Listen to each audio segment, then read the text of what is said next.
ભાવનગર શહેર ભાજપના મહિલા મોરચાના મંત્રીના દીકરાના લગ્નમાં સગા ભત્રીજાને છરીઓના ઘા મરાયા હતા, જેને લઈને પોલીસ દ્વારા હવે 3 લોકોની ધરપકડ કરવામાં આવી છે।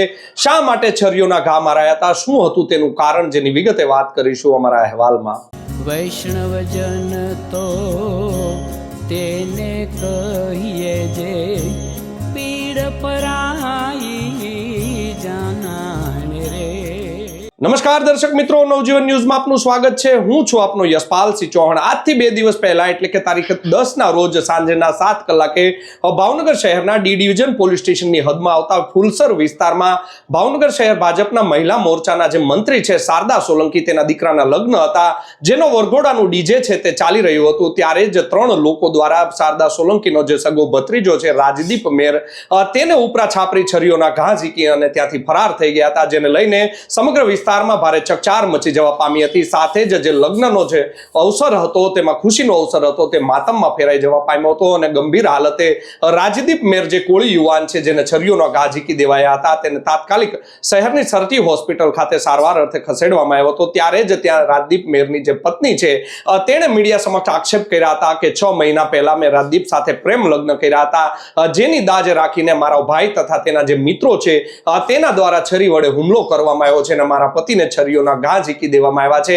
આ મામલે ભાવનગરના બોરતળાવ પોલીસ એટલે કે ડી ડિવિઝન પોલીસ દ્વારા છે તે તપાસનો ધમધમાટ શરૂ કરવામાં આવ્યો હતો અને 3 લોકો વિરુદ્ધ નામજોગ ગુનો દાખલ કરવામાં આવ્યો હતો, જેમાં હાર્દિકસિંહ જાડેજા, મયુરસિંહ ગોહિલ તેમજ અમરદીપસિંહ ઝાલા વિરુદ્ધ ગુનો નોંધાયો હતો અને ગણતરીના કલાકોમાં જ પોલીસ દ્વારા છે તે આ 3 લોકોની ધરપકડ કરી લેવામાં આવી હતી અને ગઈકાલે ફુલસર વિસ્તારમાં જ્યાં સમગ્ર આ બનાવ બન્યો હતો ત્યાં પોલીસ દ્વારા આરોપીઓનું રિકન્સ્ટ્રક્શન કરવામાં આવ્યું હતું અને પંચરોજ કામ નોંધવામાં આવ્યું હતું। કહી શકાય કે આ આરોપીઓએ ભર બજારે જ સાંજના સમયે વરઘોડામાં આરોપીઓ દ્વારા છે તે આ છરીઓના ઘા ઝીકી દેવામાં આવ્યા હતા। તે જ વિસ્તારમાં હવે પોલીસ દ્વારા તેનું રિકન્સ્ટ્રક્શન કરવામાં આવ્યું હતું। ત્યારે અદપવાળીના આરોપીઓ છે ત્યાં ચાલી રહ્યા હતા અને પોલીસને પોપટની જેમ જવાબ છે તે આપી રહ્યા હતા। કહી શકાય કે ભાવનગર શહેર જિલ્લામાં છેલ્લા લાંબા સમયથી કાયદો અને વ્યવસ્થાની સ્થિતિ જે કથળી છે, જેને લઈને ભાવનગર એસપી નિતેશ પાંડે દ્વારા હવે લાલ કરવામાં આવી છે અને આ પ્રકારના બનાવો છે તેને પણ બનતા અટકાવવા જોઈએ। બોરતળાવ પોલીસની વાત કરવામાં આવે તો અનેક આવારા તત્વો છે તે ફરી એક વખત આ પોલીસ સ્ટેશન વિસ્તારમાં માથું ઊંચકી રહ્યા છે। પીઆઈ હરપાલસિંહ ચૌહાણ દ્વારા પણ લાલ આંખ કરવામાં આવી છે। ડી સ્ટાફને પણ સૂચના આપવામાં આવી છે કે અન્ય કામગીરી કરવાના બદલે પીઆઈ દ્વારા સૂચના આપવામાં આવી છે કે અન્ય કામગીરીમાં જેમ રસ દાખવી રહ્યા છો તેમ તમે આ આરોપીઓને જડબે સલાહ કરવામાં પણ રસ દાખવવામાં આવે તેવું પણ અમારા સૂત્રો છે તે કહી રહ્યા છે। અને હવે કહી શકાય કે કાયદો અને વ્યવસ્થાની સ્થિતિ બોરતળાવ પોલીસ સ્ટેશનમાં કથળે તે પહેલા જ પીઆઈ છે તેમણે તેમના સ્ટાફને સૂચના આપી છે। ડી સ્ટાફ પણ હવે આ કામગીરીમાં જોતરાઈ ગયું છે કે આવારા તત્વો ફરી એક વખત આ વિસ્તારમાં માથું ન ઊંચકી જાય, જેને લઈને પણ તેમને ડામી દેવા જરૂરી છે।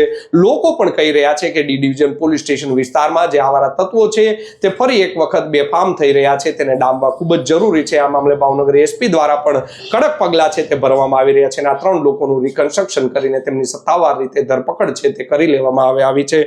સાથે જ જો વાત કરવામાં આવે તો જે ફુલસર વિસ્તારમાં જે આ બનાવ બન્યો હતો તે જગ્યાએ જ આ આરોપીનું છે તે રિકન્સ્ટ્રક્શન કરવામાં આવ્યું હતું। જોવું રહ્યું આગામી સમયમાં જે 3 આરોપીઓ ઝડપાયા છે તેની સામે હવે કયા પ્રકારની કાર્યવાહી છે તે કરવામાં આવે છે। યશપાલસિંહ ચૌહાણ, નવજીવન ન્યૂઝ, ભાવનગર।